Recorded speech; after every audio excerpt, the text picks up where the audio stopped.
I'm excited about it. And I hope I can transfer some of my excitement to you so you can get excited about the best is yet to come. Because that's the truth. These cold winter days remind me of what I used to do on a Saturday in December and January. When I was growing up, we would most every Saturday go to the woods and cut wood because we needed our house with wood. And so we would be cutting wood most Saturdays in December and January. Now, some of you think, well, why didn't you cut wood in the summertime? Well, why don't you cut wood in the summertime? It's hot, right? And Dennis' philosophy was, if you cut winter in the wintertime when it's cold, it'll heat you twice. It'll heat you while you're cutting it, it'll heat you while you're burning it. So we'd always cut wood in the wintertime. And so we're cutting wood, it's usually a morning job, and Dad was really good about notching the tree and following it right. But this particular day, he had felled a tree, and it fell into another tree.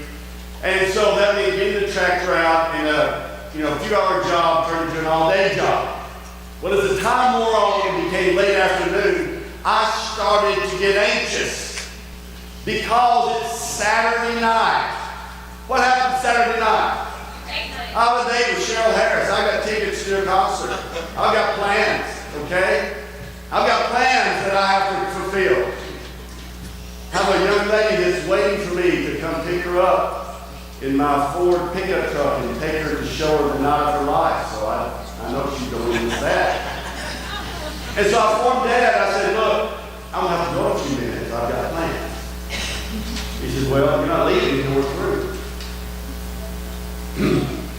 And I could see that we're not going to be through in time. And I said, well, I've got plans, so I'll have to go a little while. Cut the saw. I knew I was over here. Cut the saw, took his gloves off. He came up to me. And I know it's coming. And he said, look, I'm going to teach you a lesson. A lesson that's going to do you good for the rest of your life. He said to me, the best laid plans of mice and men often go astray. You're not leaving until I tell you. Yes, sir.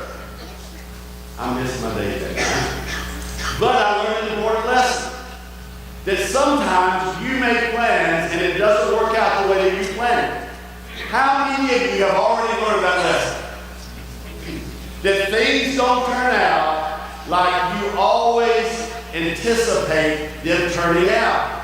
You can plan, you can prepare, you can work, and it doesn't always work out like you want it to.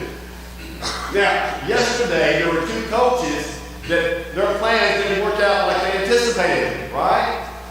The national championship teams, the playoffs, 4 teams played, 2 won, 2 lost. And I'm not going to say who is who. Hopefully, that you're the team you're supporting won, the team you're supporting lost. My condolences.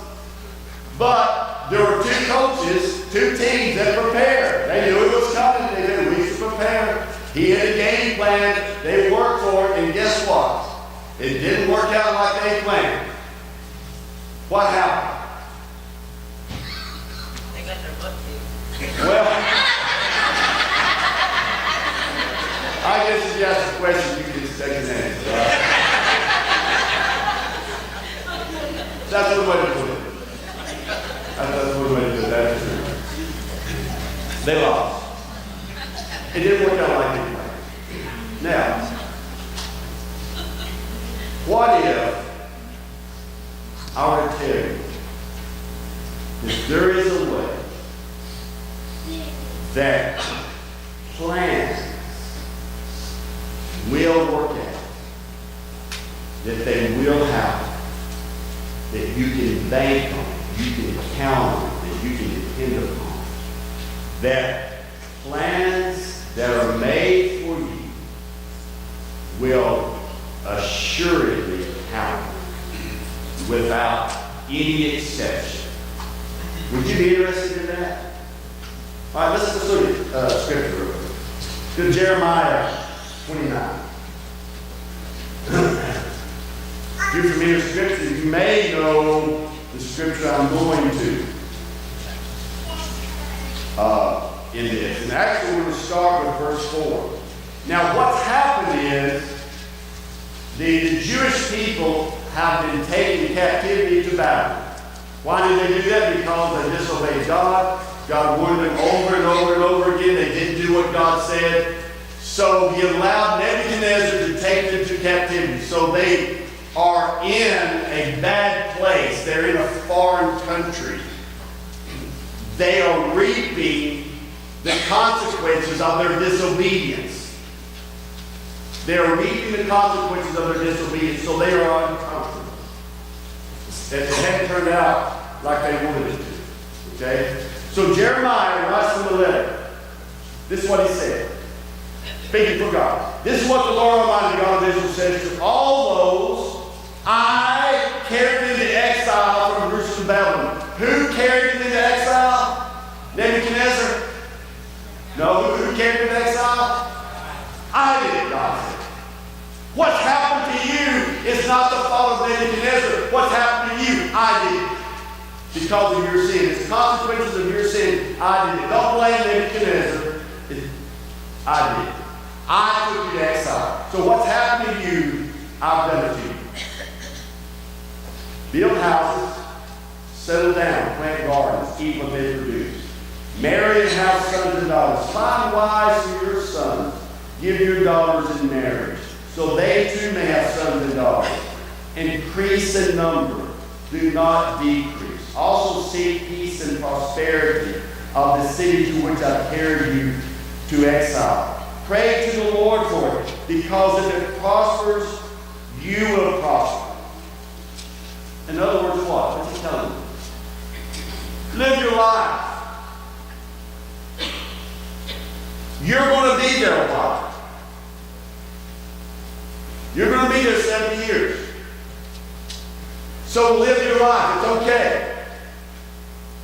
You're going to prosper while you're there. Some of you are going to get rich.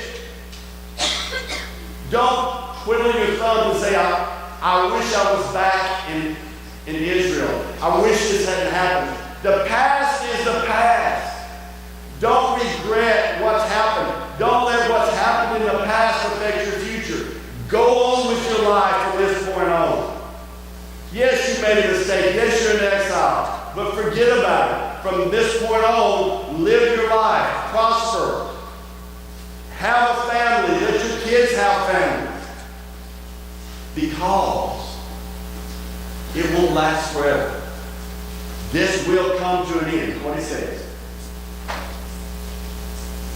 Yes, this is what the Lord Almighty says. Do not let the prophets and diviners among you deceive you. Do not listen to the dreams they encourage you to have. They are prophesying lies. I'm not saying.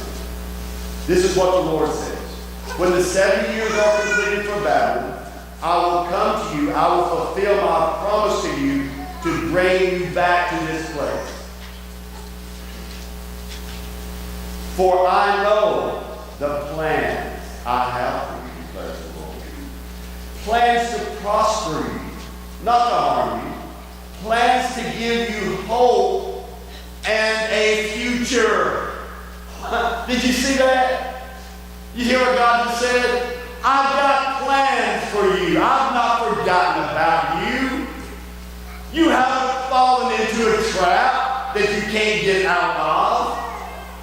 What's happened is not something that you can't recover from. Yeah, you made a mistake. You sinned and you're being punished for it. But it will end. The time will end. And because of what you have done, I have not stopped planning for you and preparing for you and taking care of you. That will end. I've got plans for you. I'm going to prosper you. I'm going to take care of you. Then you will call upon me and come and pray to me, and I will listen to you. You will seek me and find me when you seek me with all your heart. I will be found by you and will bring you back from captivity. I will gather you from all over the nations and places where I have established you, declares the Lord, and will bring you back to the place from which I carried you into exile. Okay, here's the whole deal, guys. What we'll be talking about is this. God has plans for you. Your life is not as chaotic as sometimes it seems. You know, if we were to look at the world around us, the world seems chaotic in our control. Wars here, earthquakes there, all kind of things going on, terrorists, and it seems chaotic. It seems like there's nobody in control. But that's just an illusion. It's just like, have you ever ridden a roller coaster? I, at one time, was a fan of roller coasters until they got crazy. I mean, look at this thing. You know, that's what roller coasters are like now. They're crazy. Look at this. Wow. Would you ride that? Who would ride that? Okay, I don't know if I would. Roller coasters have gotten crazy. Would you ride it? You want to ride that roller coaster? Because the whole purpose of roller coaster is this, is to present the illusion of danger, right? It's to make you feel like you're about to die. Twisting you upside down, taking you 200 feet in the air, dropping you at 100 miles an hour. You feel like, I'm going to die. But in the back of your mind, you know what? Or you think you know what? This is safe. Surely somebody has tested this. Surely there have been engineers that have designed this to be safe. I'm going to be okay. That's what you see in the back of your mind. Now there are some people that have not been okay, right? They died on a roller coaster. But usually you're okay. Usually. That's why I'm proud of you. But they present the illusion of danger to give you that freedom. And that's what life is. Most of it. There's an illusion that it's chaotic. But underneath and undergirding it all, God is working out His plan exactly as He wants it to happen. God's plans are working out exactly like He wants them to happen.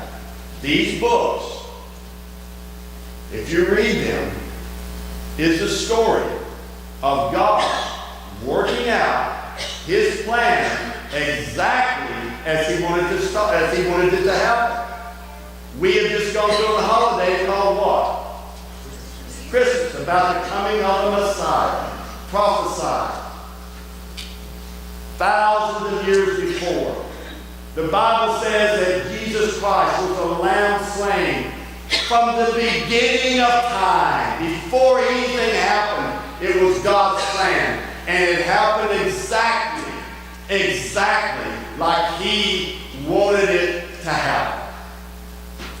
When the Israelites were in captivity, God said to Moses, I've heard their cry. I'm going to take them out of Egypt. I'm going to take them to the promised land. Did that happen? Did that happen? Or you just don't know, or you just don't know what? Yes, it happened. Right. It happened. When God told these people, after 70 years, I'm going to bring you back into captivity into your land. Did that happen? Yes, that happened. When God said, I will send a Messiah, I will send a chosen one who will save the people from their sins. Did that happen? Yes, that happened. When Jesus said, if you destroy this temple, meaning Himself, in 3 days I will raise it again. Did that happen? Yes, that happened. Everything that is mentioned in these books about God's plan has happened.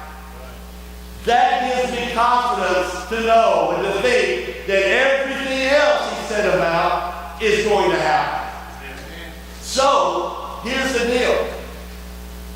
When you join in, when you are obedient, when you submit to His plan that He has, and we're talking about a lot of different levels. First of all, the plan that He has for you personally. I believe, and I think I stand on good theological ground to believe this, that God has a plan for each person individually. You believe that? God has a plan for your life. Personally, directly, specifically, uniquely, you. Designed for you. God is not a generic God. He is more than anything else a what? Personal God. And He has a plan designed uniquely and specifically for you. Just as He has a plan for this world, for the body of Christ, for everything that happens. Here, let's go over to Philippians, 3rd chapter. Philippians, the 3rd chapter.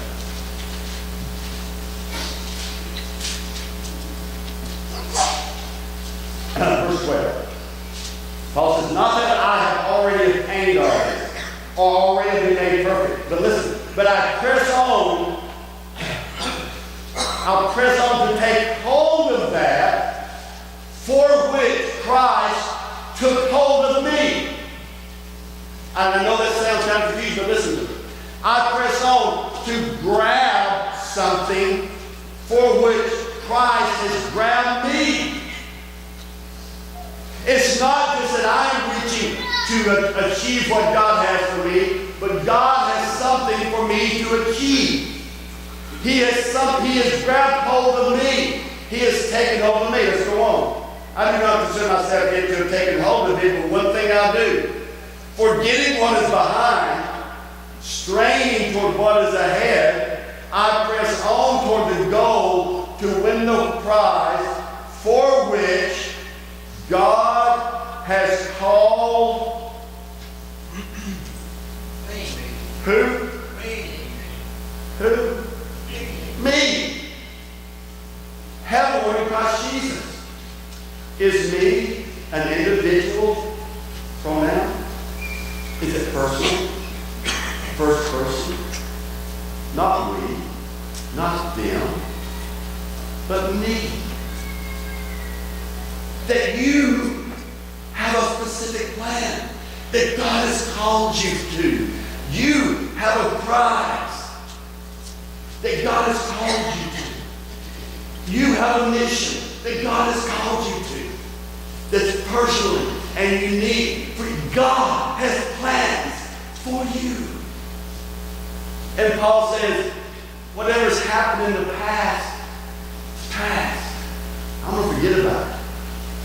You may have failed in the past.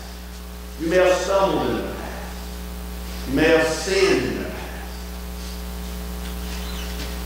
Doesn't matter. Leave it behind. Get back on track.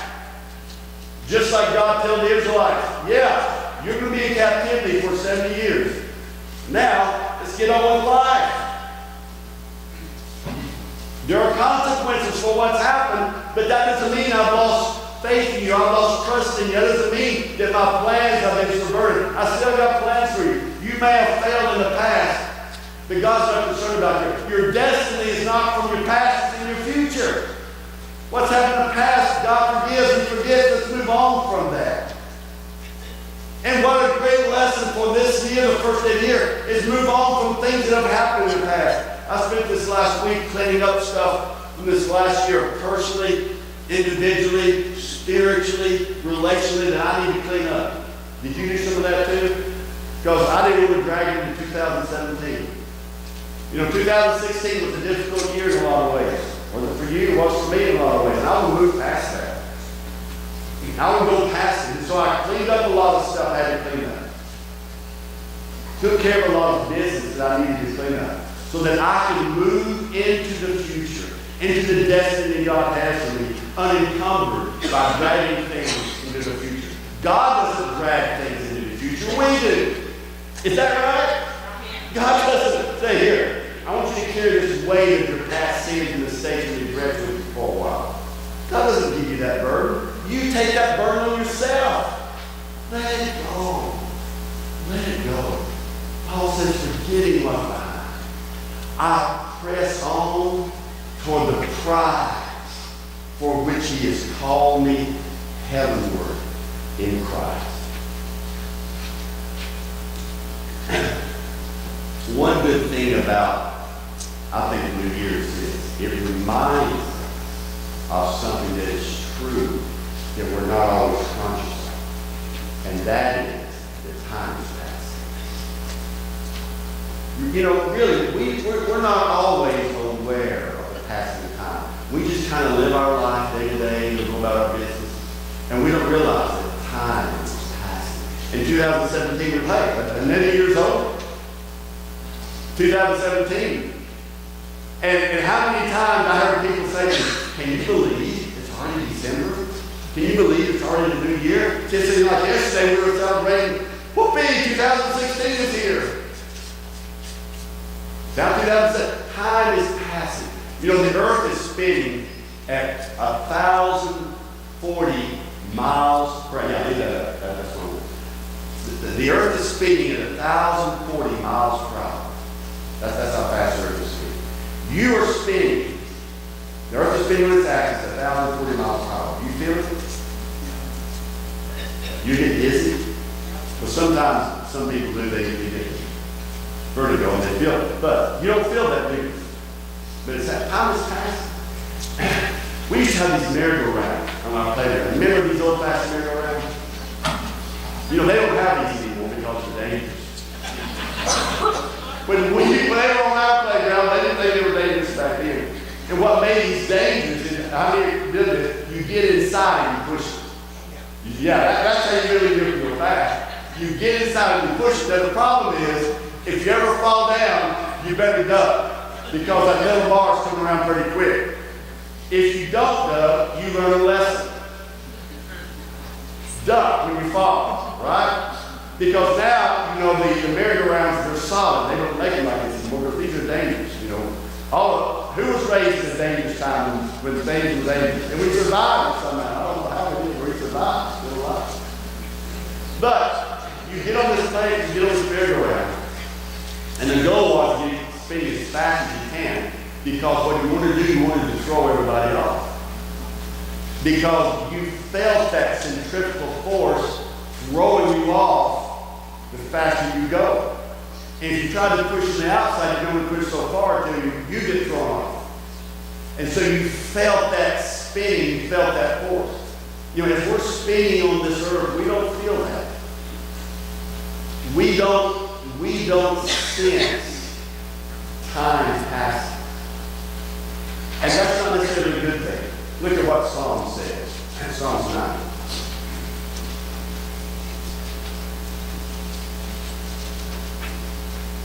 Psalms 90, about verse 12. Teach us to number our days aright, that we may gain a heart of wisdom. What's that mean? God, where wisdom comes from is this. When God shows us how valuable and precious time is. That time is short. Then we become wise because we start using our time wisely when we realize how valuable it is. You know, there's a great parable in the Bible about a farmer who the Bible said became very prosperous. His crops produced a lot of produce. And so he became very wealthy, he built bigger barns. And then the Bible says one night, he said to himself, you know, take life easy, eat, drink, and be merry. I got plenty of stuff laid up. And God says tonight, your very life is required of you now. I'm just going to get all that you've earned.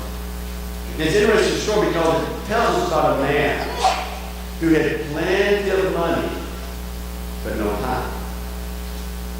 Now, would you rather be that man have plenty of money but no time, or be a man that has plenty of time but no money? Which would you rather have? Because what good is your money if you have no time, right? So what is really valuable? What really matters, money or time? Time. Because it doesn't matter if you have plenty of money, if you have no time, what good is it? But if you have plenty of time, you can make money, but you can't make time. You know, money is a renewable resource. Time is. You're getting just a specific amount, then it's gone. And so, that's why it's crucial for us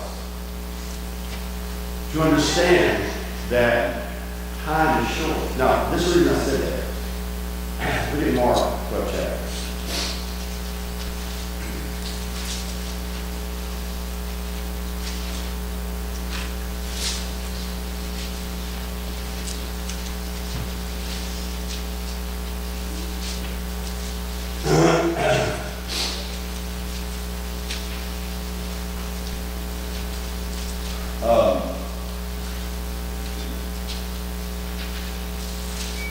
Let's go to, no, I'm sorry, Mark 13. I believe Mark, verse 13. No one knows about that day or hour. What day or hour? No, not even the angels in heaven, nor the Son, not but only the Father. Be on your guard. Be alert. You do not know when that time will come. It's like a man going away, leaves his house, puts his servants in charge, each with his assigned task. Each with his assigned task. And tells him at the door to keep watch. Therefore keep watch, because you do not know when the owner of the house will come back, whether in the evening or midnight, you will control our God. If he comes suddenly, do not let him find you sleeping. For what I say to everyone is watch. Why do you have a parable is this? Because in the parable, each character represents somebody. What? Who represents us in this parable? The workers. The workers. That's right. Thank you. The workers. The ones being left. And notice what he says about them. Put the servants in charge. Each with his or her assigned task. Purpose. Each one has a job they're supposed to be doing. Each one has a purpose. Each one has an assignment. Each one. And he said, I'm coming back. Time will end one day. The time for working will come to an end. It is not infinite, it is finite. You don't know when that's going to happen. Therefore, be ready. Doing your task. Doing what you're supposed to be doing. Prepare yourself, because that time can end at any time. Now, we all as the body of Christ, as Christians, we know that we expect Christ to return at any time. I'm looking forward to it. You're looking forward to it. I'm anticipating. You're anticipating. I don't know when it's going to happen. You don't know when it's going to happen. And let me tell you, no one knows when it's going to happen. Don't listen to people who try to tell you when they think they know what's going to happen. Because if they tell you they think they know what's going to happen, show them it first. For Jesus said, the angels don't know, I don't know, only the Father knows. Nobody knows. But we know what's going to happen. So we don't know what's going to happen, but we know it is going to happen. Now, here's an idea, here's a thought. My end of the time may happen before that time. Is that a possibility? Sure. That the end of my time may happen before that event happens. And if it's the end of my time, it's the end of my time. That's it. Because I know that I have a limited amount of time on this earth. I don't know when my end of time will be. It can happen any time. Jesus' word to me is this. Be doing what I've asked you to do. Because the time is coming when you won't be able to do it anymore. You've got a task to complete. That's what Paul says. I've got something to do. I'm running a race. A race set out for me. A course God has given me that I want to complete. And then toward the end of his life, he said this. I've run the race. I've finished the course. I've kept the faith. What a testimony. To be able to say that at the end of this time, whatever else you did and completed the task God gave you to do. That your life had purpose and meaning in eternity. Because, friend, in the end, that's all that matters. Now, there will be some people that make a big splash in history. They'll be the Times Man or Woman of the Year. They'll be on all the newspapers. They will be popular and prosperous, and they will achieve all that this world has to offer. And that won't mean anything in eternity. Nobody will care in eternity about you. Don't be impressed with that. Don't be blinded by it. Because the Scripture teaches us what's important. What's important is that God has a plan for you. Purpose. God has something for you to accomplish. That's what matters in eternity. That's what matters. To hear God say to you, well done, good and faithful servant. Oh, that is the only words that will be enough for me in eternity. To hear God say that to me. I don't need anything. Just to hear him say that I did what he wanted me to do.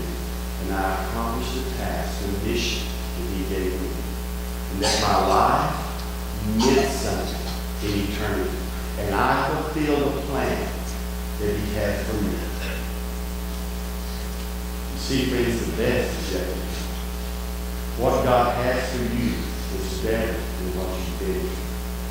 Because as we go through this life, what I'm trying to do, and hopefully what you're trying to do, is to align myself more and more with the plan that God has for me. And it's a process. It doesn't happen overnight, it's a process. Is to align my will with his will. To make it more in line with what he has for me to do. Because that's what's important. And sometimes I have to subjugate my plans, reject my plans in order to fulfill his plan. I have to say, as Jesus said, not my will, but thy will be done, in order to accomplish what he's given me to do. Then I will know that the best is yet to come. That God has more for me, more for my marriage, more for my career, more for my life than has gone in the past. Because I am following closer and closer to his plan and will for me. I'm accomplishing more and more what he wants me to do. I am fulfilling the plan that he has for me. So the best is yet to come. You believe that? And so what we'll be talking about is that. It is how do we align our lives with this plan that God has for me so I can accomplish the task that he has for me to do. I'm excited about it. Because God has something for us to do. God has something for you to do. And I want to do it. I want to get on board with it. I'm excited about it. God's on the move. He's doing something. And I want to get part of it. Amen? Let's pray. God, thank you for what you accomplished, what you are accomplishing, what you have for us to accomplish. This is going to be the best year, ever.